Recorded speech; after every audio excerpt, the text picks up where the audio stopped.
Morning class, let's again start our chapter, continuing our first chapter. So here we are.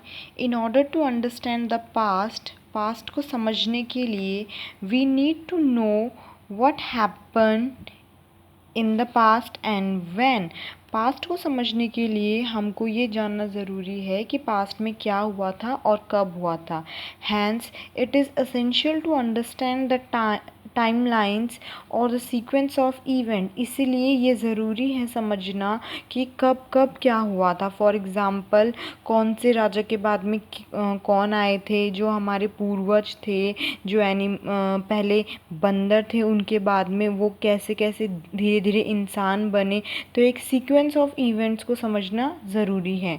In order to understand the events that happen many years ago, historians have devise a special system of counting the year. जो हमारे historians हैं, जो past की study करते हैं, उन्होंने एक special system निकाला है ईयर को काउंट करना. ओके, साल को गिनना.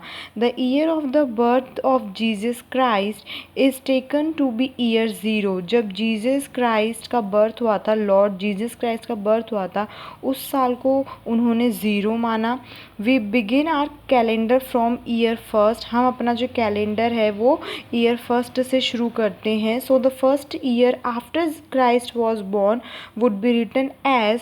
जीसस क्राइस्ट का जो बर्थ था उसके 1 साल बाद जो साल है उसको कैसे लिखा जाता था? CE, वेयर CE का फुल फॉर्म होता है स्टैंड फॉर क्रिश्चियन एरा और कॉमन एरा. ठीक है.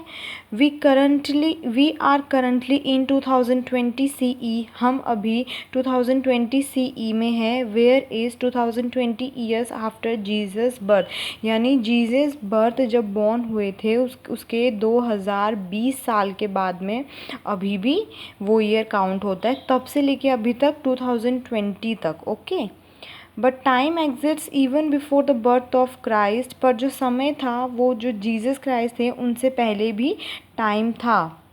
सो how is that time measure. वो वाला समय कैसे नापा गया? Historian came up with a plan to count the time before the birth of Christ by counting backward. पीछे की तरफ गिनना उन्होंने शुरू कर दिया.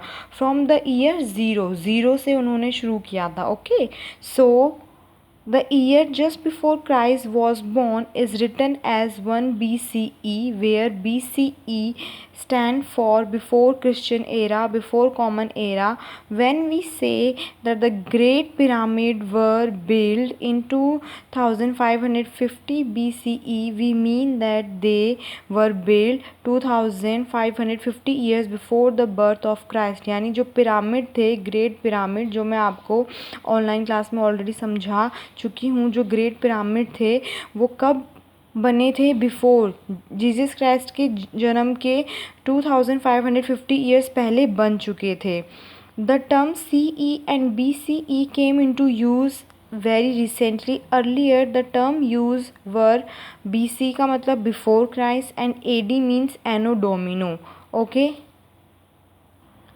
Now our next topic is early humans. पहले के लोग कैसे रहते थे, कैसे थे? आप देख सकते हैं, फर्स्ट ऑफ ऑल वो लोग चल भी नहीं सकते थे properly. Like a monkey, they are all like a monkey. Then धीरे धीरे वो थोड़े से बड़े हुए, थोड़े स्ट्रेट हुए, फिर थोड़े स्ट्रेट हुए, फिर उनकी बैकबोन एकदम स्ट्रेट हुई, एंड उसके बाद में हेयर वी आर एकदम straight. Okay, let's read about it. Early humans were hunters and gathers. जो पहले के लोग थे वो शिकारी थे और गैदर्स थे. गैदर्स का मतलब होता है एक जगह से दूसरी जगह जाना, खाने की. They move here and there in search of food. Okay. इधर उधर घूमना फिरना, डोलते रहते थे इधर उधर, एक जगह नहीं रह सकते थे बिकॉज उनके पास कोई हाउस वगैरह नहीं था. और ज़्यादातर लोग शिकार करते थे उस टाइम में. They first appear about 4 to 4.5 million years ago. वो लोग सबसे पहले कब आए थे? ये लोग 4 to 4.5 मिलियन ईयर एगो, इतने साल पहले की बात है ये. The earliest remain of humans have been found in Africa. सबसे पहले जो इनके निशान पाए गए कहाँ पे? अफ्रीका एक कंट्री है, वहाँ पे पाए गए. ठीक है. Africa is a continent, not a country. Okay. Early humans went through many different stages to evolve into Homo sapiens. पहले के लोगों में इतना ज़्यादा डिफरेंस आ गया, मतलब धीरे धीरे वो लोग विकसित हुए, है ना. पहले ऐसे थे, फिर उसके बाद में ये चेंज आया, देन इसमें चेंज किया उन्होंने, देन उसके बाद में ये वाला चेंज आया. ओके, तो फिर धीरे धीरे वो जब इंसान के रूप में आए, तो जो ह्यूमंस को हम साइंस के लैंग्वेज में होमो सैपियंस के नाम से जाना जाता है. Okay, we call them Homo sapiens.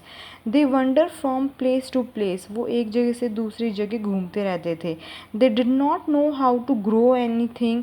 उनको कुछ नहीं पता था कि कैसे क्या ग्रो करना है. They had no clothes and covered them themselves with the bark of trees and animal skin. उनके पास कोई भी कपड़े नहीं थे, वो अपने आप को ढकते किससे थे? एक तो ट्रीज़, पत्तों से, झाड़ियों से, और दूसरा एनिमल की स्किन से. ठीक है, एनिमल्स की खाल से. They did not know how to grow anything. They had no clothes and covered themselves with the barks of trees and animal skin. They lived in caves and on trees. वो कहाँ पे रहते थे? गुफा में और पेड़ों के ऊपर. पेड़ों के ऊपर इसलिए रहते थे ताकि नीचे जानवर वगैरह कोई भी उनको खा ना सके. Where they could protect them self and wild animals and bad weather. इसलिए वो लोग पेड़ों में या गुफा में रहते थे. The scientific name of human being is Homo sapiens. Okay, ये मैंने आपको पहले बता दिया. साइंटिफिक नेम ह्यूमन बींग्स का क्या है? होमो सैपियंस है.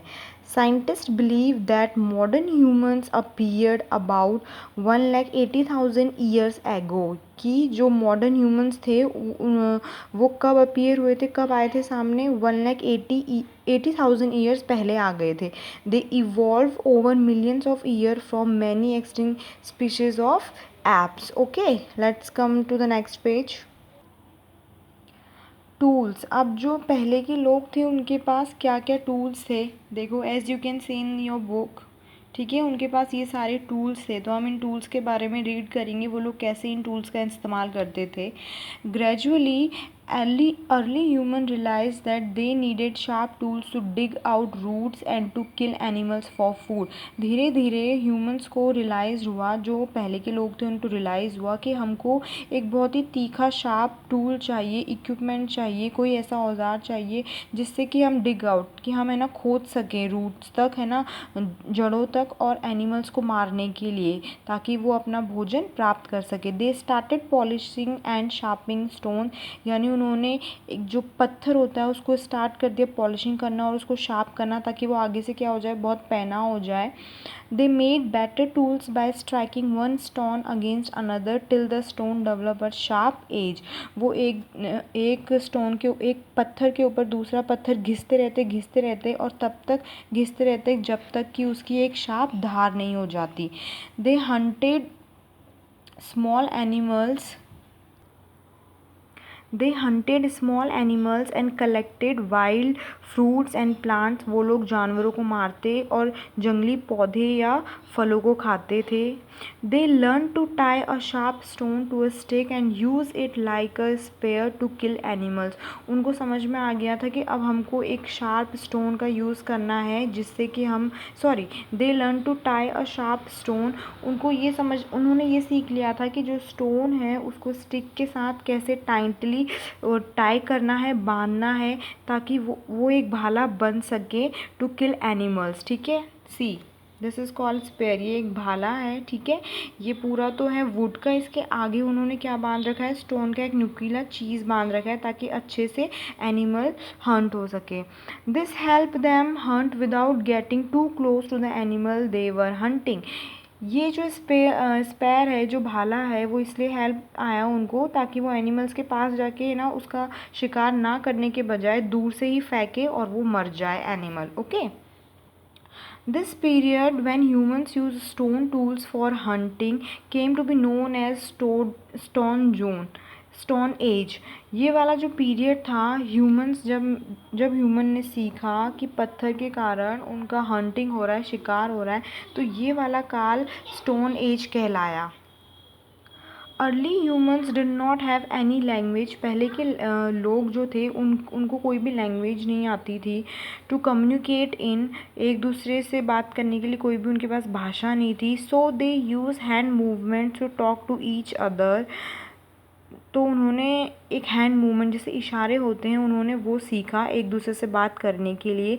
As human started to hunt, जैसे ही ह्यूमन्स ने ना हंट करना स्टार्ट कर दिया, they started to imitate the calls of different animals, तो वो लोग जानवरों की आवाज़ निकाल के एक दूसरे से बात किया करते थे।